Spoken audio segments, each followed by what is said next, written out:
राजकीय महाविद्यालय मांगरोल के ई क्लासरूम में आप सभी का स्वागत है। आज के पाठ का विषय है बिहारी सतसई के पाठ्यक्रम आधारित दोहों की व्याख्या। मैं हरिराम भारती, सहायक आचार्य हिंदी के पद पर कार्यरत हूँ। आज हम बिहारी सतसई से दोहा संख्या 642 और 681 जो कोटा विश्वविद्यालय के पाठ्यक्रम में शामिल है का भावार्थ और व्याख्या समझने का प्रयास करेंगे।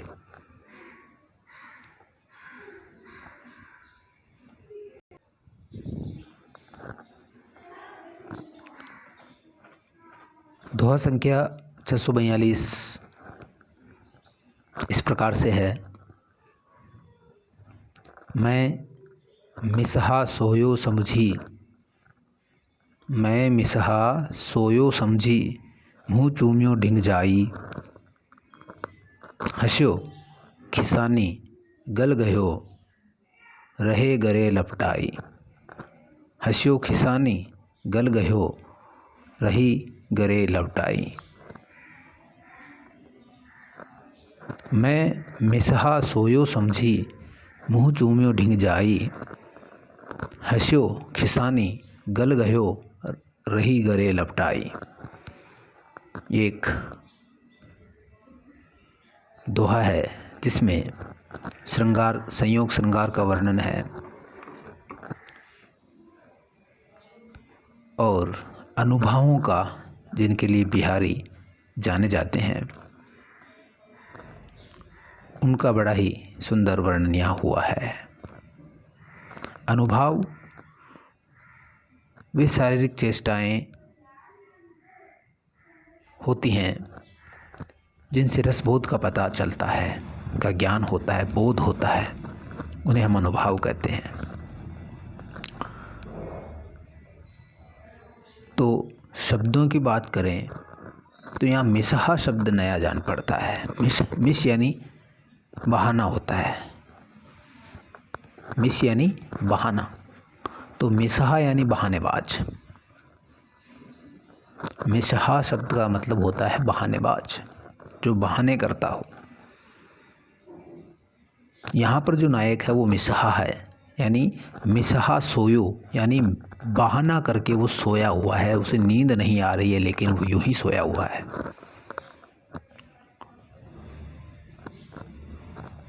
आगे आया है मुँह चूम्यो ढिंग जाई।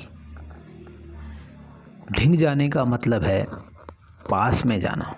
ढिंग यानी पास में जाना।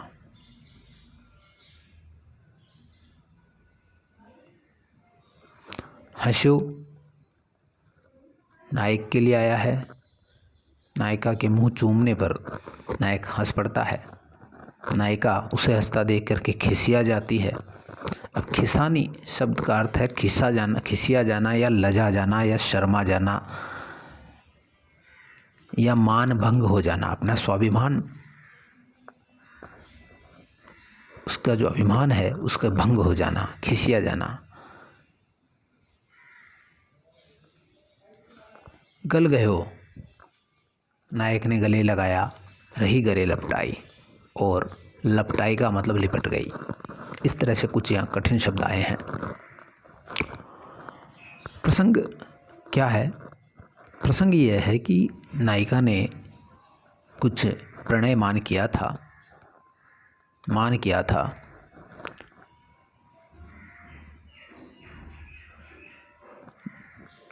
वह कुछ नाराज थी।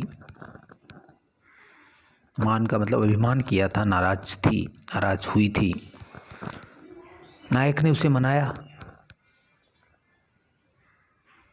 नायिका न मानी। न मानने पर नायक सोने का बहाना करके लेट गया।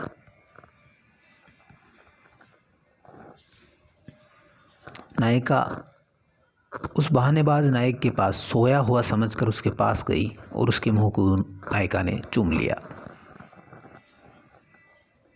उसकी यह क्रीड़ा देखकर नायक ने सोचा, ये कहाँ तो बुलाए नहीं बोलती थी और कहाँ मुंह चूम रही है।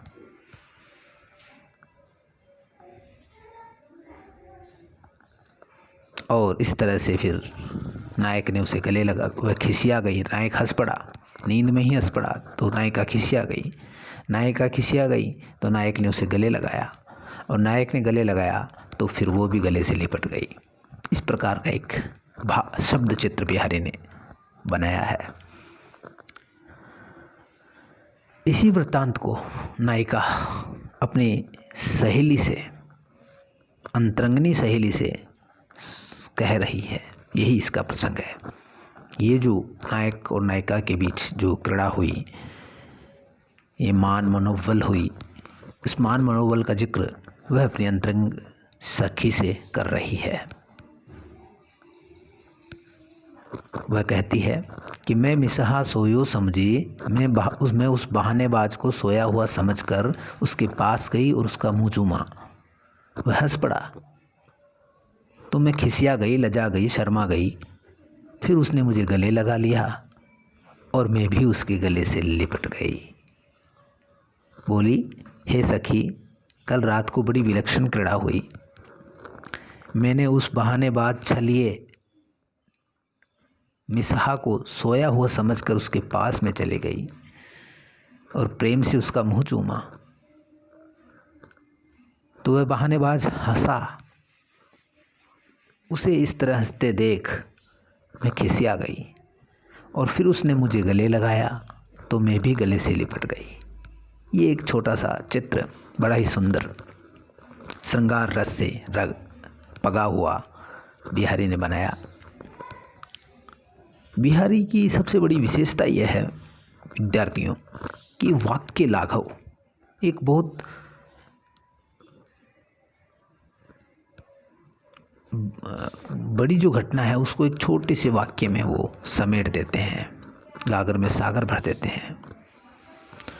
उनमें वाक्य लाघव का गुण है, उच्च कोटि की काव्य कला है और व्याकरण से विशुद्ध परम परिशुद्ध भाषा बिहारी की है। और इस मामले में बिहारी के जोड़ का कोई कवि रीतिकाल में नहीं मिलता है। बिहारी गूढ़ और सूक्ष्म भावों को, यहाँ पर कितने गूढ़ और सूक्ष्म भाव, हंसना, खिसाना, गले लगना, कितने सूक्ष्म भाव है प्रेम क्रीड़ा के। उनको बिहारी सूक्ष्म भावों को, उन भावों को ही नहीं, उनमें जो व्यभिचारी भाव होते हैं, जो संचारी भाव होते हैं, उनको और अनुभवों को दो पंक्तियों में भर देते हैं। और हर बार जब हम बिहारी के दोहे पढ़ते हैं, विशेष तौर से श्रृंगार रस के, तो उनमें एक ऐसा आस्वाद होता है जो बार बार हमें पढ़ने के लिए आमंत्रित करता है और बड़ा ही मधुर आस्वाद होता है। यहाँ पर खिसिया जाना, गले लगना, हंसना, ये सब शारीरिक चेष्टाएं जो हैं, हाव भाव जो हैं, वो रस उपभोग का बोध करा रहे हैं। इसलिए हम कहते हैं, ऐसा कहा जाता है, आलोचकों ने कहा है कि बिहारी की रस व्यंजना का पूर्ण वैभव अनुभवों में दिखाई पड़ता है। यहाँ पर यह सब जो क्रियाएं हैं, क्रीड़ाएं हो रही है, वो सब अनुभव है। बढ़ते हैं अगले दोहे की तरफ, जो हमारा बिहारी श्रृंखला का अंतिम दोहा है। दोहा इस प्रकार से है, सघन कुंज छाया सुखद, शीतल सुरभि समीर। सघन कुंज छाया सुखद, शीतल सुरभि समीर। मनु वह जातु अजो वहे, उही जमुना के तीर। मनु वह जातु अजो वहे, उही जमुना के तीर। शब्दार्थ पे गौर करते हैं। सघन कुंज छाया सुखद, यहाँ वर्णन है वृंदावन या ब्रज मंडल के जो कुंज गलियां हैं वहाँ का ये वर्णन है। वो बड़ी सघन है, घनी है, इतनी घनी है, बड़े बड़े पेड़ हैं, उनकी छाया बड़ी सुखद है और शीतल सुरभि समीर, और जो वहाँ हवा चल रही है वो वासंती हवा है। वासंती फूलों से सुगंधित हवा चलने लगती है और ये कुंज सघन और सुखद छाया वाला हो जाता है।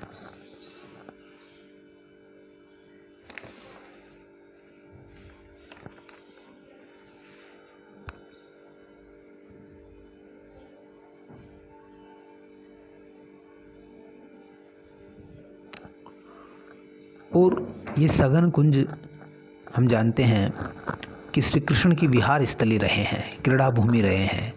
इन वृंदावन की कुंज गलियन में श्री कृष्ण ने लोक रंजक लीलाएं की है।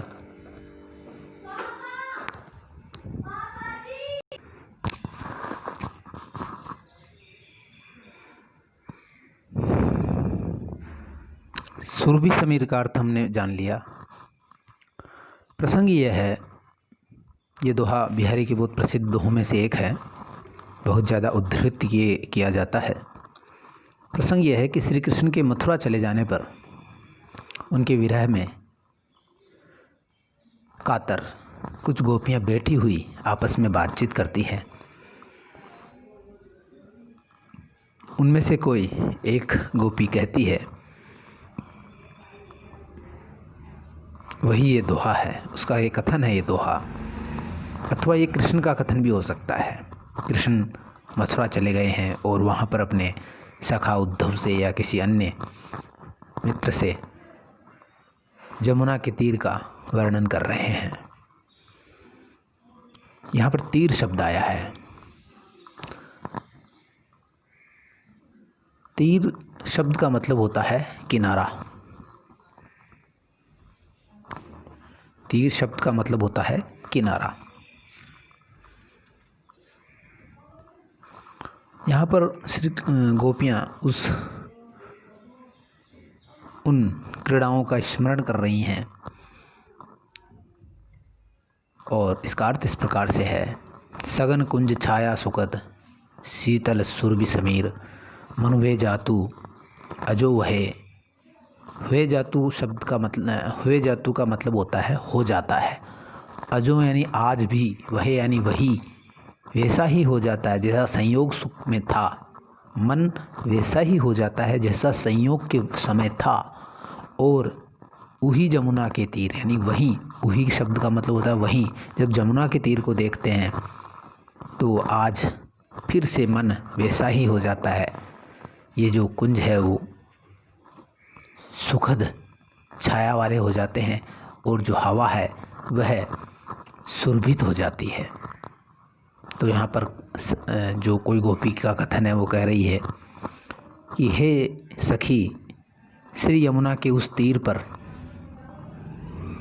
जहाँ श्री कृष्ण के साथ विविध विहार किए थे, विविध क्रीड़ाएँ की थी, लोकरंजक क्रीड़ाएँ की थी, अब भी उनके बिना भी मन उनकी स्मरण में डूबकर, मन वे जातु, मन उनकी स्मरण में डूबकर वही वैसा ही जैसा संयोग की परिस्थिति में रहता था, उनकी उपस्थिति में रहता था, वैसा ही हो जाता है। और ये जो सघन कुंज है उसकी छाया तथा सुरभि समीर जो विरह में बड़े दुखद और ताप देने वाले होते हैं वो सुखद और शीतल हो जाते हैं। तो यहाँ पर मन के प्रियतम की स्मरण में डूबे होने का फल बताया गया है।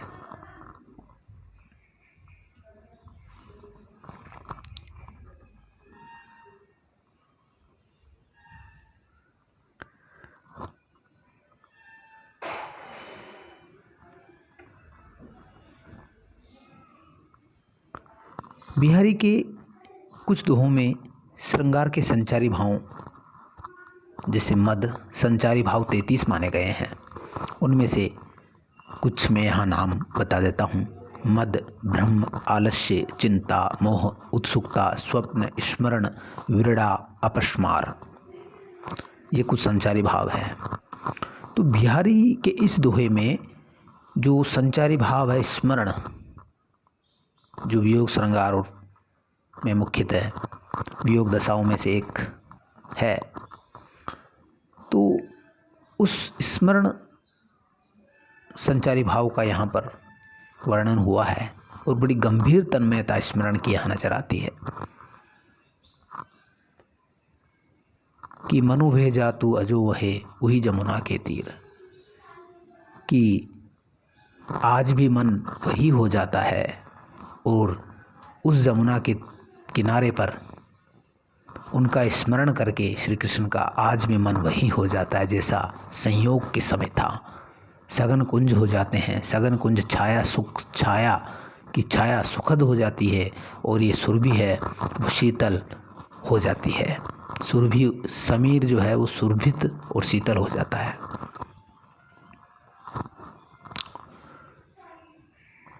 यहाँ पर स्मरण का वर्णन है। स्मरण में होता यह है कि हम स्मरण में किसी बात को याद करते हैं, किसी पदार्थ को देखते हैं और पदार्थ को देखते ही उस पदार्थ की कोई खास बात या उससे जुड़ी हुई कुछ खास बात हमें याद आ जाती है। कहते हैं ना, भूली बिसरी चंद उम्मीदें चंद फसाने याद आए, भूली बिसरी चंद उम्मीदें चंद फसाने याद आए, तुम याद आए और साथ तुम्हारे वो ज़माने याद आए। तो यहाँ पर जब जमुना को देखते हैं तो उस जमुना के सहारे पुरानी जो लीलाएं हैं, विहार है, वो याद आने लगते हैं और मन वैसा ही भूतकाल में विचरण करने लगता है, भूतकाल में चला जाता है।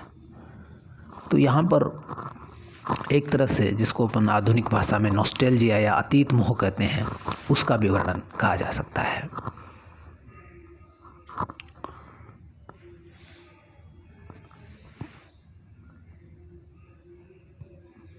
और यमुना, हम जानते हैं, ऐसा कहा जाता है कि यमुना है, ब्रजमंडल है और कृष्ण है, मुरली है, ये एक दूसरे के पर्याय हो गए हैं।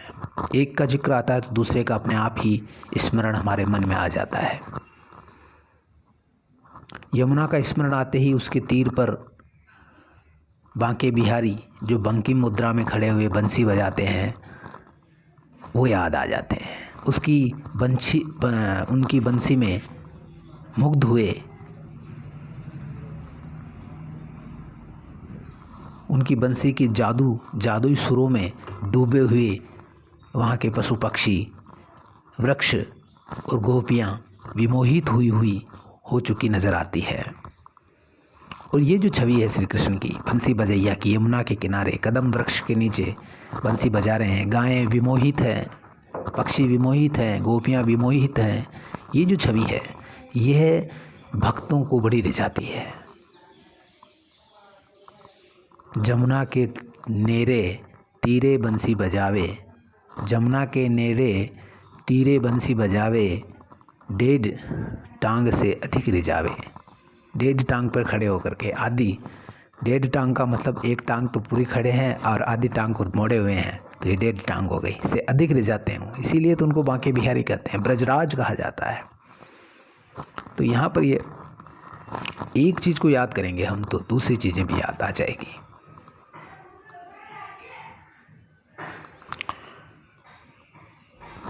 यहाँ पर एक अतीत मोह है, यमुना को याद किया गया है और बाकी सारा का सारा परिदृश्य याद आ जाता है। गोपी का स्मरण है, यहाँ पर कृष्ण का स्मरण भी हो सकता है कि कृष्ण मथुरा में भी जमुना है, तो वहाँ पर यमुना के किनारे गए हों तो वहाँ पर उनको वह कुंजों का और पुरानी जमुना से जुड़ी हुई पुरानी यादें ताज़ा हो गई हों, उनको भी जमुना का किनारा स्मरण आता है, तो कुंजों की शीतल छाया उनके लिए बड़ी सघन और शीतल और पवन बड़ा ही शीतल और सुगंधित हो जाता है। ऐसा वर्णन सूरदास में भी मिलता है। सूरदास में श्री कृष्ण का ब्रज प्रेम इस प्रकार से व्यक्त हुआ है। ऊधो मोहि ब्रज बिसरत नाही, ऊधो मोहि ब्रज बिसरत नाही, हंस सुता की सुंदर कगरी, अरु कुंजन की छाही। हंस सुता यमुना का ही दूसरा नाम है। हंस कहते हैं सूर्य को, और सूर्य पुत्री कहलाती है ये। सूर्य पुत्री यमुना कहलाती है। तो यमुना नाम इसलिए पड़ा इसका क्योंकि यम की बहन है ये, सूर्य की पुत्री है और यम की बहन है, इसलिए इसका नाम यमुना पड़ा। यमी से यमुना बना। नदी में तब्दील हो गई थी, यम की बहन थी यमी, जो शापवश नदी में बदल गई थी, इसीलिए इसका नाम यमुना पड़ा। तो ये हंस सुता की सुंदर कगरी, अरु कुंजन की छाई, ये कुंजों की छाया, शीतल सघन कुंज की छाया और हंस सुता की सुंदर कगरी, ये श्री कृष्ण को भी बहुत ही भुलाए नहीं भूलते हैं, उनको बहुत याद आते हैं, वो विस्मरण किए नहीं होते हैं। ऐसा होता है, इसे बोलते हैं अतीत मोह, नॉस्टैल्जिया। सबको अपना बचपन अच्छा लगता है। बचपन की जो गलियां होती है वहाँ जाते ही व्यक्ति को अपना लड़कपन, बालपना याद आ जाता है, मधुर स्मृतियाँ उनसे घेर लेती है। तो यहाँ पर भी जो ही कोई गोपिका यमुना के किनारे गई है तो उसको पूरा का पूरा परिदृश्य पुराना हो जाता है और मन वही हो जाता है जैसे बचपन का मन लौट आता है। ये मनोवैज्ञानिक तथ्य है, ऐसा सबके साथ होता है। मनोवैज्ञानिक सत्य है कि हम बरसों बाद जब अपने बचपन के किसी गांव में जाते हैं जहां अपन ने स्कूली जीवन गुजारा हो, तो सारा के सारे जो बचपन की घटनाएं वो फ्लैशबैक की तरह चलने लगती है और मन उन्हीं में डूब जाता है। तो इसी का वर्णन यहाँ हुआ है कि मन वह जातु अजो वहें उही जमुना के तीर, कि उस जमुना के तीर पर आज मन वैसा ही हो जाता है जैसा कभी बचपन में कृष्ण के साथ विहार या लीलाएं करते समय हुआ करता था।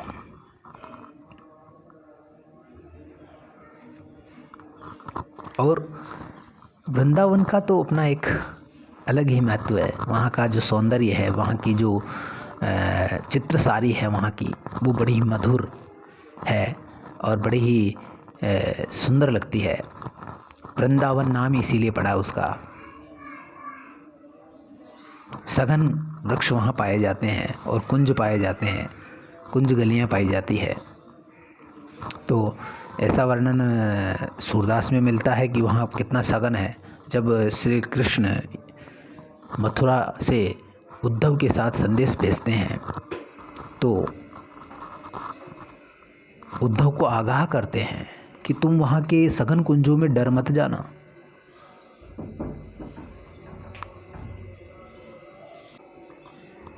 कहते हैं सूरदास का पद इस प्रकार से, पंक्तियाँ इस प्रकार से है कि डरपहु जनि तुम सघन कुंज में, डरपहु जनि तुम सघन कुंज में, है तह के तरु भारी, वृंदावन मति रहती निरंतर, कभू न होती निनारी।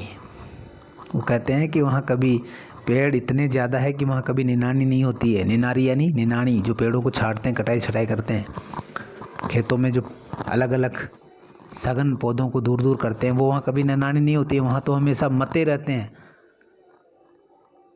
यानी कि जो वृंदावन है वो समय पेड़ों से घिरा रहता है, सघन पेड़ वहाँ होते हैं, सघन कुंज होता है और वहाँ के पेड़ बड़े भारी होते हैं, तुम डर मत जाना। ये बात श्री कृष्ण अपने सखा उद्धव से ब्रज के बारे में कहते हैं। तो यहाँ पर हम देखते हैं कि स्मरण भाव आया है और स्मरण जो संचारी भाव है उसका यहाँ वर्णन हुआ है, और एक तरह का अतीत मोह, मनोवैज्ञानिक रूप से देखें तो अतीत मोह का वर्णन इसमें हुआ है। और कृष्ण का जो एक चरित्र इसमें निखर के आया है कि किस तरह से कृष्ण का एक जादुई चरित्र हुआ करता था और उनकी जो छवियां हैं वो किस प्रकार से वहाँ के सघन कुंजों से, वहाँ की शीतल मंद समीर से, यमुना के तीर से किस तरह से बंधी हुई है।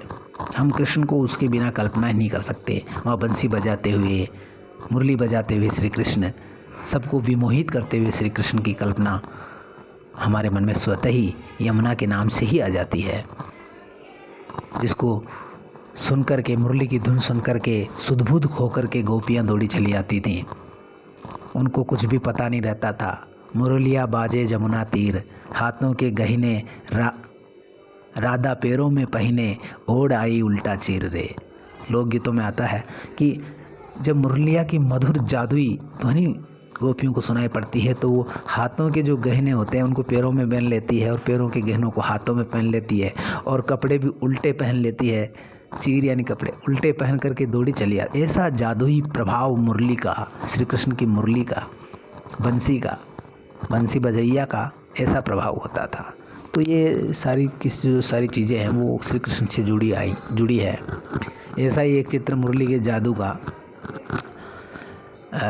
पद्माकर जी का है कि उसमें जो गोपी है जो ही पानी भरने लगती है यमुना में से, इतने में मधुर ध्वनि कानों में पड़ती है तो न तो वह घर की रहती है न घाट की रहती है और उसको अपने घूंघट का भी कुछ, नई नवेली दुल्हन है, उसको अपने घूंघट का भी कुछ पता नहीं रहता है और मदहोश सी वह मुरली की धुन में हो जाती है। ऐसा वर्णन पद्माकर जी भी करते हैं। थोड़ा सा देख लेते हैं। आई संग आलिन के ननद पठाई नीठी, सोहत सोहाई शीस ईडरी सुपट की। आई संग आलिन के ननद पठाई नीठी, सोहत सोहाई शीस इस ईडरी सुपट की। कहे पद्माकर गंभीर जमुना के तीर, कहे पद्माकर गंभीर जमुना के तीर, लागी घट भरन नवेली नेह अटकी। नेह में डूबी हुई, अटकी हुई घट भरने लगती है। कहे पद्माकर गंभीर जमुना के तीर, लागी घट भरन नवेली नेह अटकी। ताही समय मोहन जो बांसुरी बजाई, ताही समय मोहन जो बांसुरी बजाई, तामे मधुर मल्हार गाई और बंसी वटकी। तन लगे लटकी रही न सुधी घूंघट की, तन लगे लटकी, गोपिका का तन लटक गया मधोस। तन लगे लटकी रही न सुधी घूंघट की, घर की न घाट की न बाट की न घट की। जैसा एक आचार्य शुक्ल ने कहा है कि देव और पद्माकर में जैसा नाद सौंदर्य उनके कविता सवयों में पाया जाता है, उसकी बड़ी प्रशंसा उन्होंने की है। वो दोहों में बिहारी के दोहों में जहाँ भाव गांभीर्य है, अर्थ गांभीर्य है, लेकिन एक जो गूंजने वाला प्रभाव है वो कविता सवैयों में पाया जाता है। जैसे कि यहाँ पर है किस तरह से गूंज पैदा होती है, दृश्य खड़ा हो जाता है। ताई समय मोहन जो बांसुरी बजाई, तामे मधुर मल्हार गाई और बंसी वटकी। तन लगे लटकी रही न सुधी घूंघट की, घर की न घाट की न बाट की न घट की। ये वर्णन यहाँ पर मिलता है। तो प्रिय विद्यार्थियों, आज अपना ये बिहारी का जो भाग है पाठ्यक्रम का वो पूरा होता है। हमने बिहारी के बहुत सारे दोहे पढ़े, उनमें नीति के, इस यात्रा के दौरान हमने बिहारी और ब्रजभाषा और रीतिकाल, इन तीनों पर ही ध्यान केंद्रित रखते हुए उसे समझने का प्रयास किया।